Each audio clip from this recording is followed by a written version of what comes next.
Radio playback India के सभी श्रोताओं को पिट्सबर्ग से अनुराग शर्मा का नमस्कार। बोलती कहानियां कार्यक्रम में एक बार फिर आपका स्वागत है। आज हम आपके लिए लेकर आए हैं शिवना प्रकाशन के सौजन्य से पूजा अनिल के स्वर में जया जादवानी की कहानी कयामत का दिन उर्फ कब्र से बाहर।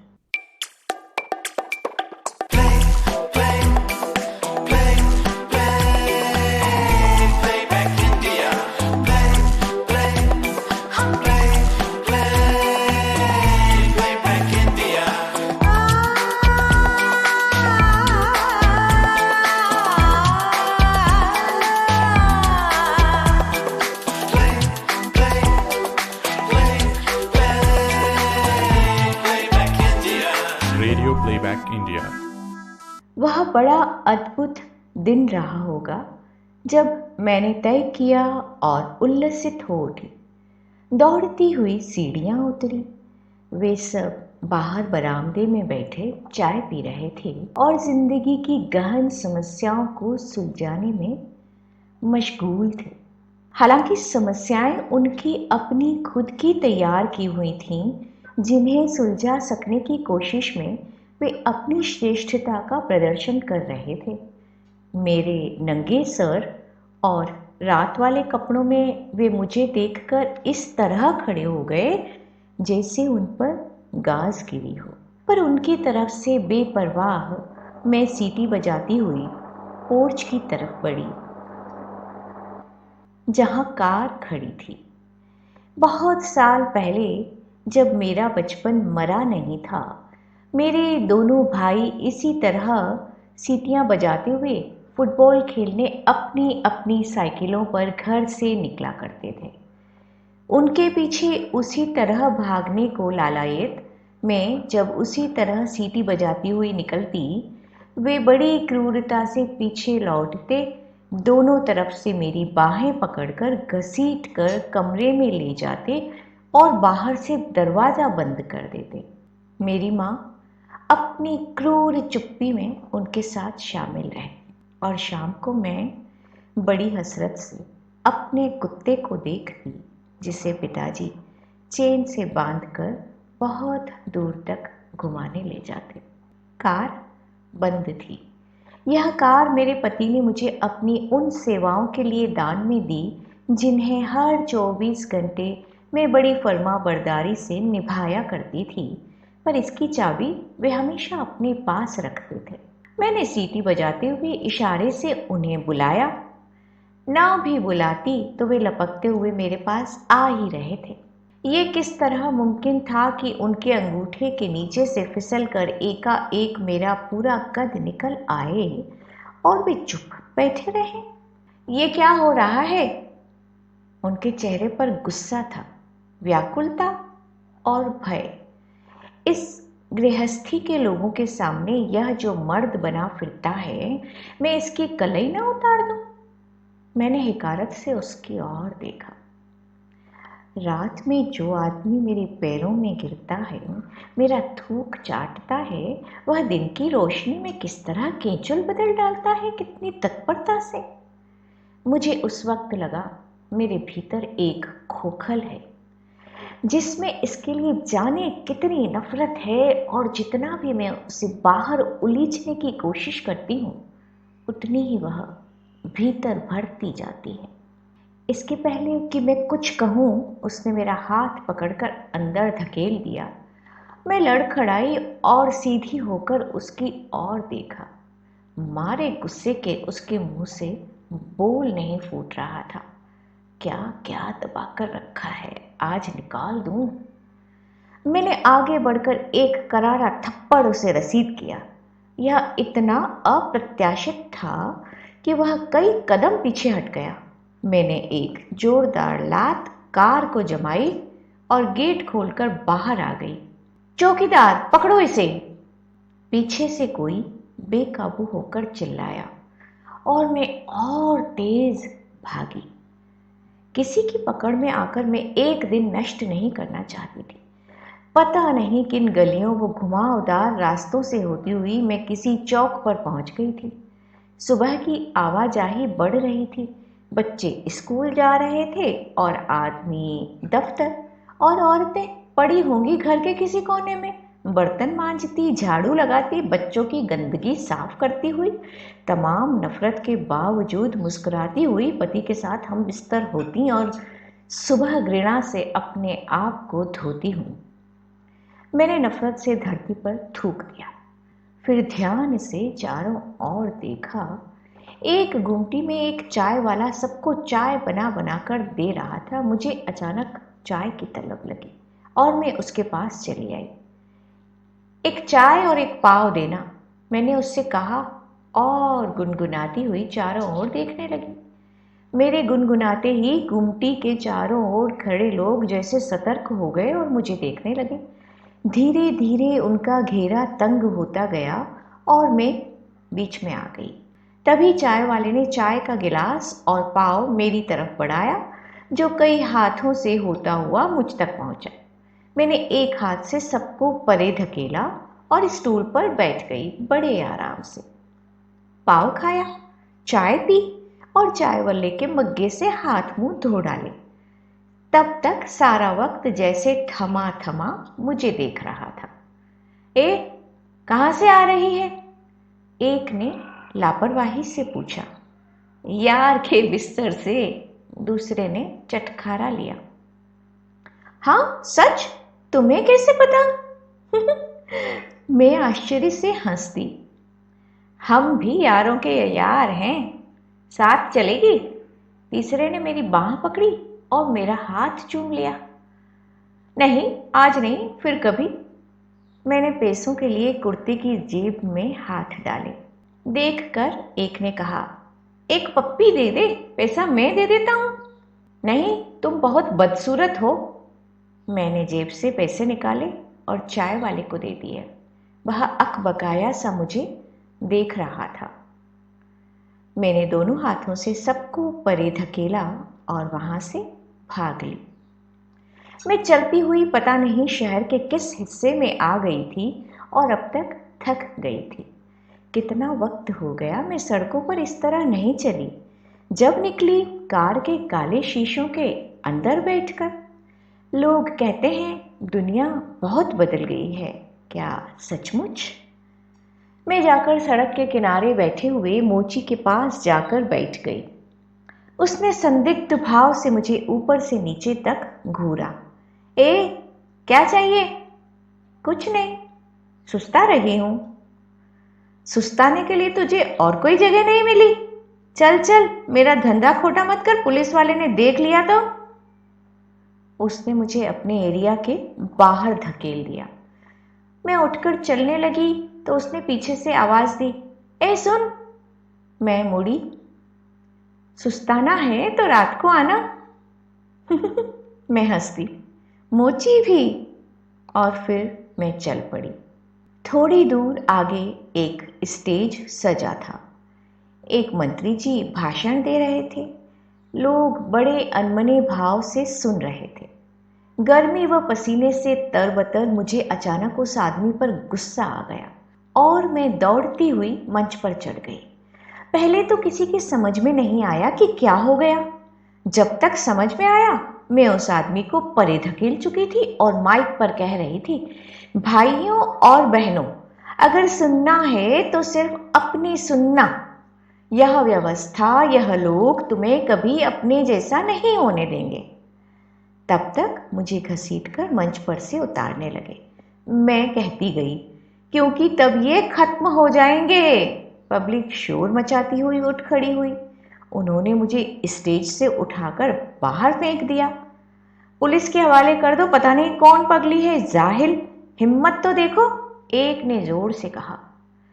मंच पर सजी कुर्सियों में से एक आदमी उठकर मेरे पास आया और सबको रोकते हुए मुझे उठाकर अपने सामने खड़ा कर दिया। कौन है तू? तेरी मां। मैंने गुस्से से उसकी बाह पर काट खाया। वह पीड़ा से बिलबिलाया और मैं वहां से भाग खड़ी हुई। मेरे कुर्ते की बाह फट गई थी और मेरे घुटनों और कोहनियों पर चोट लगी थी, जिनसे खून रिस रहा था। मेरे पास मेरा दुपट्टा भी नहीं था जिसकी मदद ली जा सकती। मैं चलते चलते एक हॉस्पिटल के पास से गुजरी और एकदम से अंदर घुस गई। देखा एक लंबी सी लाइन है और लोग पर्चियां बनवा रहे हैं। मैं अपनी बारी की प्रतीक्षा करने लगी। जब मेरी बारी आई, अंदर केबिन में बैठे आदमी ने मुझे सर से पांव तक घूरा और मशीनी अंदाज में पूछा, क्या तकलीफ है? चोट लगी है। कैसे? तुम्ही लोगों ने मारा है। उसने हैरत से मुझे देखा। आसपास खड़े लोग हंस पड़े। नाम क्या है? औरत। उम्र? उसने मुंह बिचकाया। 5 घंटे 32 मिनट 27 सेकंड। मैंने उसके सर पर लगी घड़ी देखी। अकेली हो? साथ कोई नहीं है? उसने संदिग्ध भाव से मुझे घूरा और इससे पहले कि मैं कुछ कहूँ, उसने एक वार्ड बॉय को इशारा किया। वह आया और उस आदमी से पर्ची लेकर मेरा हाथ पकड़कर कहीं ले जाने लगा। मैंने उसके हाथों में थमी पर्ची पर पढ़ा, किसी साइकियाट्रिस्ट का नाम था। मैं बड़े आराम से उसके साथ चलती रही। वह एक केबिन के सामने रुका और मुझे बाहर बेंच पर बैठने का इशारा करते हुए अंदर चला गया। मैंने बेंच पर बैठते हुए देखा, आदमी व औरतों की लंबी कतार बैठी थी। मैं बड़े मस्त अंदाज में अपने घुटनों पर तबला बजाते हुए गुनगुनाने लगी। इश! बगल वाली औरत ने मुझे कूहनी मारी। सब देख रहे हैं। तो मैंने तुनक कर कहा, तो क्या तुम्हें डर नहीं लगता? लोग क्या कहेंगे? डर तुम्हें लगता है? हाँ, उसने हिचकिचाते हुए सिर हिलाया। तभी तो तुम मुर्दा हो। मेरे आगे कुछ कहने से पहले ही वह वार्ड बॉय आया और मेरी बाह पकड़कर अंदर ले गया। अंदर सामने एक बड़ी सी चेयर पर एक आदमी बैठा था, डॉक्टर नुमा। मैंने उसकी तरफ हाथ बढ़ाया। हाय। उसने सर से पैर तक मुझे घूरा और मुझे बैठने का इशारा करते हुए उसे बाहर जाने को कहा। कहाँ से आई हो? अब वह मुझसे मुखातिब था। पिंजरे से। भाग कर? हाँ, और क्या, आजाद कौन करेगा? मैंने पेपर वेट उठा लिया और उसके सर का निशाना किया। इसे टेबल पर रख दो और एक्टिंग मत करो, उसने रोबीले स्वर में कहा। आज ही तो तय किया है मैंने कि मैं एक्टिंग नहीं करूंगी। तो क्या करोगी? वह मुस्कुराया। मैंने उसे ध्यान से देखा। मोटा जिस्म, बाहों, भवों व सर पर तकरीबन एक जैसे काले सफेद बाल। मैंने उसकी आंखों में देखा, शिकार को देखकर अंधेरे में चमकती खूंखार आंखें। हम में ही कोई जानवर जीता, पलता और बढ़ता है। हम मात्र पिंजरे का काम करते हैं। जो मनाएगा? मैं हंसने लगी, एक ऐसी हंसी जिसके न होने का मतलब था न होने का, जो कहीं भी हो सकती है, नहीं भी हो सकती है। अचानक मैं उठ खड़ी हुई। चलती हूँ, मुझे देर हो रही है। यह बाद में पता चलता है कि हम गलत जगह आ गए हैं। तब तक बहुत बार इस गलत बात को सुधारने के सारे रास्ते बंद हो चुके होते हैं। तुमने अपनी तकलीफ तो बताई ही नहीं। उसने मुझ उठती हुई का हाथ पकड़ लिया। मुझे कोई तकलीफ नहीं। मैं टेबल से घूमती हुई उसकी कुर्सी के निकट आ गई। तकलीफ हमेशा उनकी होती है जिनके हाथ में हंटर होते हैं। जो इशारों पर नाचने के आदी हों, उनके लिए कैसी तकलीफ। फिर अपना हाथ छुड़ाया, उसके गाल पर थपकी दी। जिंदगी में इतनी बीमारी नहीं होनी चाहिए कि इतने सारे डॉक्टर्स की जरूरत हो। वह भौचक सा मुझे देख रहा था और मैं उसे उसी हालत में छोड़कर बाहर आ गई। सड़क पर बहुत भीड़ थी, बहुत लोग, बहुत गर्मी। मैंने एक जगह खड़े होकर चारों ओर देखा। हर तरफ लोग, दुकानें, चीजें, आवाजें, चालाकी, होशियारियां। लोग जल्दी जल्दी जीने की कोशिशों में कितनी तीव्रता से मरने लगते हैं। अब मैं वहां से हट गई। सड़क के किनारे लगे एक प्याऊ से पानी पिया और शहर के उस हिस्से की तरफ चल पड़ी जहां अपेक्षाकृत कम शोर हो सकता था। मेरे सामने एक थिएटर था जिस पर कोई हिंदी फिल्म लगी हुई थी। मैंने नाम पढ़ा, साजन बिना सुहागन। कितनी औरतों की भीड़। मैंने जमीन से एक पत्थर उठाया और बोर्ड को निशाना बनाकर जोर से फेंका। बोर्ड को कुछ नहीं हुआ, पत्थर दूर जा गिरा। वहां खड़े एक चौकीदार ने मुझे देखा और मेरी ओर दौड़ा। वहां से मैं भाग ली। वहां से भागते हुए देखा हमारे पड़ोसी मिस्टर दत्त एक खूबसूरत औरत के साथ फिल्म देखने अंदर जा रहे हैं। मैं ठिठक कर खड़ी हो गई। मुझे देखते ही वे चौंके और नजर बचाकर अंदर जाने लगे। मैं उनके रास्ते में आ गई। कैसे हो मिस्टर दत्त? मैं हंसी। ठीक। उन्होंने माथे पर आया पसीना पोंछा और साथ वाली औरत की बाह कसकर पकड़ ली। मोटी बीबी से जी नहीं भरता ना। उन्होंने मुझे गुस्से से धकेल कर परे किया और आगे बढ़ गए। वह औरत घबराई, व्याकुल आंखों से मुझे देख रही थी। उसके चेहरे पर शर्म उतर आई। मैंने अजीब से तरस भरकर उसे देखा। यह सब अपनी कब्रों में सोई हुई औरतें हैं, सदियों से अपने से बेखबर, अनगढ़ पत्थर। किसी ने पूजना चाहा, पूज लिया। किसी ने हरना चाहा, हर लिया। किसी ने बेचना चाहा, बेचा किया। किसी ने पटाना चाहा, पटा लिया। जो भी मेकर होना चाहता है हो सकता है। मल्टीपर्पस जिस्म लिए वह हर हाल में खुश है। तकलीफ सिर्फ तब होती है जब वह अपनी कब्र से जाग जाती है। मेरे सामने स्कूल है। कुछ बच्चे पीटी कर रहे हैं। कुछ दूर पर एक टीचर बच्चों के एक ग्रुप को गाना सिखा रही है। सारे जहां से अच्छा हिंदोस्तां हमारा, हमारा। कौन सा हिंदोस्तां? वह जो आज है या वह जो कल होगा? हो सकता है अगर हो। मैं स्कूल के बाहर कुछ ही दूरी पर खड़ी उन्हें देख रही हूँ। स्कूल की घंटी बजी और सारे बच्चे पिंजरे से छूटे निरीह मेमनों की भांति बाहर की ओर भागे। ये स्कूल निरीहता और क्रूरता का अद्भुत संगम। मैंने आगे जाने के लिए कदम बढ़ाया ही था कि एक युवक मेरे सामने आकर खड़ा हो गया। मैंने उसकी ओर देखा। भूरे बालों व भूरी आंखों का अजब सा मिश्रण। उसके बाल इसके माथे पर गिर रहे थे और उसकी पलकों की छां उसके चेहरे पर। उस चेहरे पर ठहरी मुस्कान धूप में चमक रही थी। वह मुझे देखता रहा अपनी उसी ठहरी नजर से। क्या चाहिए? मैंने कठिन स्वर में पूछा। मैं आपको बहुत देर से देख रहा हूँ। आपका चेहरा, आपकी आंखें, इन सब हालातों से मैच नहीं करते जिनमें आप खड़ी हैं। आप जो नहीं हैं वही दिखने का प्रयत्न कर रही हैं और इस तरह अपनी तकलीफ बढ़ा रही हैं।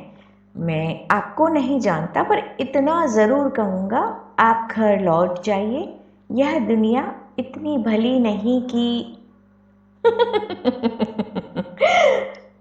मैं हंस दी और उस वक्त मुझे लगा मेरी हंसी एक परिंदे की तरह उसके सर के ऊपर भटक रही है, घायल परिंदे की तरह, एक बेमतलब किस्म की उड़ान की किस्मत लेकर।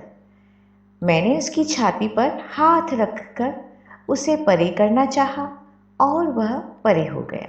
लगा अगर इस वक्त यह मेरे कप कपाते हाथों को थाम ले जिसका उससे दूर का भी वास्ता न था, तो मैं इन्हें मुर्दा होने से बचा सकती।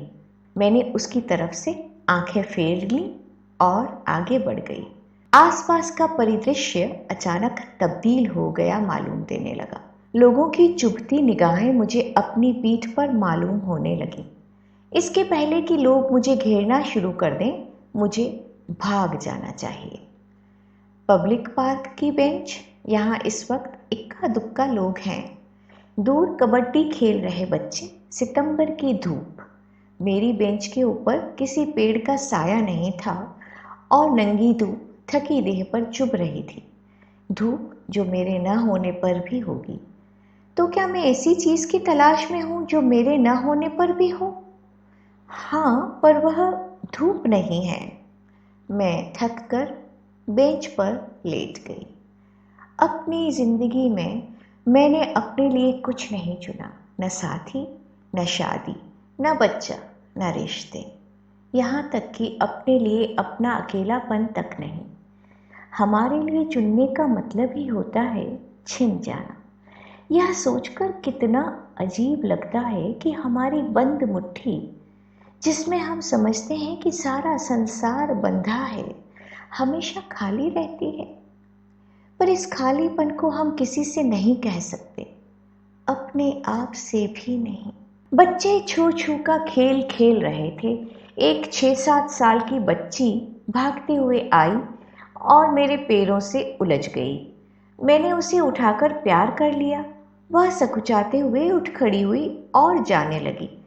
थोड़ा आगे जाने के बाद वह फिर पीछे मुड़ी और मेरे निकट आ गई। आप कहाँ से आए हो? जहाँ से तुम आए हो बेटे। मैंने उसके सर पर हाथ फेरा। मैं तो घर से आई हूँ, पर मुझे वहाँ पर अच्छा नहीं लगता। मुझे भी नहीं लगता, पर आप तो बड़े हो। वह कुछ पल मुझे देखती रही और मैं उसे। जब मैंने उसकी बात का जवाब नहीं दिया तो वह भाग गई। तभी जाने कहाँ से चौकीदार डंडा खड़खड़ाता हुआ आ पहुंचा। ए, यहाँ क्या कर रही है? जानती नहीं यह पब्लिक प्लेस है। मैं भी पब्लिक हूँ भाई। चल चल, तेरा कोई घर नहीं है क्या? नहीं, मैंने जिद करके कहा। उठती है या पुलिस को बुलाऊं? मैंने कुर्ते की जेब में हाथ डाला और एक 100 रुपए का नोट दिखाया। बहुत माल पीता है। वह 100 का नोट देखकर मुस्कुराया, उसे लिया और खीसे में डाल चलता बना। मुझे बहुत तेज भूख लग रही थी। बाहर आकर देखा चने व मूंगफली के ठेले खड़े थे, चाट व गुब्बारे वाले भी। मैंने बहुत सारे चने, मूंगफली व गुब्बारे लिए। जैसे ही मैंने रुपए निकालने के लिए जेब में हाथ डाला, एक कार मेरे करीब से गुजरी और फिर बैक होती हुई मेरे नज़दीक आकर रुक गई। अरे मिसेस नागपाल, आप यहाँ? कोई अंदर से आश्चर्य से चिल्लाया। मैंने पहचानने की कोशिश नहीं की, बस हंस दी। इस हालत में? अंदर से दूसरा अस्फुट स्वर उभरा। आइए ना, आपको घर छोड़ दें। आपकी गाड़ी को क्या हुआ? कोई एक्सीडेंट वगैरह? पहली आवाज ने अतिरिक्त सहानुभूति से कहा। नहीं, मैं बिल्कुल ठीक हूँ, आप जाएं। मैंने उपेक्षा से कहा। नहीं, मुझे लगता है आप ठीक नहीं हैं। मिस्टर नागपाल को खबर कर दें। उसने मेरे फटे कपड़ों को गौर से देखना शुरू किया। आप यहाँ से जाने का क्या लेंगे? मैंने दांत किटकिटाते हुए कहा। उफ, भाड़ में पड़ो। कार आगे चली गई। अचानक मेरा ध्यान अपने से बाहर गया। मैंने देखा आसपास लोग मुझे बड़ी हैरत से देख रहे थे। कुछ दूरी पर खड़े हुए कुछ आवारा किस्म के लड़के भी मुझे देखते हुए बातें कर रहे थे। मैंने चने, मूंगफली व गुब्बारे वाले को रुपए दिए और अंदर पार्क में आ गई। वहाँ खेल रहे बच्चों को बुलाया और हम सब घास पर बैठकर मूंगफलियाँ खाने लगे। बंदिशों से परे होना और रहना सचमुच कितना अद्भुत है, पर कब तक? मूंगफलियां खत्म हो गई और मैं पार्क से बाहर आ गई। शाम हो रही थी। सड़कों पर आवाजाही बढ़ रही थी। पता नहीं कब एक काला सा मोटा सा आदमी मेरी बगल में आकर बैठ गया। उसने अपना हाथ मेरे हाथ पर रख दिया। 50 रुपए में चलेगी? मैं तुझे सिर्फ 50 के लायक लगती हूँ। मैंने कौतूहल से उसे देखा। 100? उसने पहले मेरे जिस्म पर हाथ फेरा, फिर अपनी जेब पर। बस। मैं हंसी। तो क्या साली तो इससे ज्यादा की है? मैं अचानक उठी और उसके साथ गुंथ गई। वह भी घबरा गया और मुझसे गुत्थम गुत्था हो गया। हम एक दूसरे को खुद से छुड़ाते और लड़ते हुए जुलूस के बीचों बीच आ गए। अगले ही मिनट सड़क पर भीड़ और ट्रैफिक जैम। साली रास्ते पर धंधा करती है, पटाती है, फिर टंटा करती है, वह चिल्ला रहा था और हम दोनों लड़ रहे थे। मेरे बाल बिखर गए थे, चप्पल टूट गई थी और कपड़े फट गए थे। एक भीड़ का रेला आया और हम पर से गुजर गया। लोग एक दूसरे पर गिरने लगे और झपटने लगे, यह जाने बगैर कि उनके अंदर का जानवर भी दूसरे से कम खूंखार नहीं। मुझे नहीं मालूम फिर क्या हुआ। जब होश आया तो मैं पुलिस स्टेशन में थी। कुछ देर हवालात में रखने के बाद उन्होंने मुझे बुलाया। मैं बाहर जाकर कुर्सी पर बैठ गई। मेरे सामने एक नरम चेहरे वाला आदमी बैठा था। तुम कौन हो और इस झंझट में कैसे पड़ी? मैं कुछ देर उस बुजुर्ग के चेहरे को देखती रही, फिर सामने लगी घड़ी पर नजर डाली और कहा, मेरा नाम सुमिता नागपाल है, नागपाल परिवार की बहू। मैं एक दिन अपने तरीके से बिना किसी डर, संकोच या दबाव के, बिना किसी जिम्मेदारी के जीने के लिए घर से निकली थी, पर पाया कि इस दुनिया को हमने अपने हाथों से इतना तबाह कर दिया है कि अब यह दुनिया इस काबिल नहीं रही कि कोई यहाँ मात्र मनुष्य बनकर एक दिन जी सके। आप फिलोसोफर तो नहीं हैं? वह मुस्कुराया। नहीं, मैं एक औरत हूँ, इंसान बनने की कोशिशों में। मैं रुक गई, फिर कहा, आप मेरे घर फ़ोन कर दें। उन्होंने लोकलाज के डर से ही मेरी रिपोर्ट नहीं करवाई होगी, वरना अब तक तो सारे शहर की पुलिस मुझे ढूंढ रही होती। मैं थक कर कुर्सी की पीठ से टिक गई और आंखें बंद कर लीं। मेरे जिस्म पर बहुत चोटें लगी थी, मेरा अंदर बाहर दोनों दुख रहे थे। कोई घंटे भर बाद वह आया और आकर मेरे सामने खड़ा हो गया। उसके चेहरे पर घृणा और गुस्से की जमी सर्द चुप्पी थी। उसमें कितनी उपेक्षाओं की पीड़ा और कितने नरकों का पानी जमा था। मुझे उस वक्त शिद्दत से एहसास हुआ कि हम एक दूसरे के लिए कभी कुछ नहीं हो सकते। मैंने उसे देखकर आंखें बंद कर लीं और अपने जिस्म को ढीला छोड़ दिया। मेरे अंदर उतनी ही घनी तकलीफ थी जितना घना अंधेरा। अब तुम मुझे घसीट कर अपने पिंजरे में ले जा सकते हो।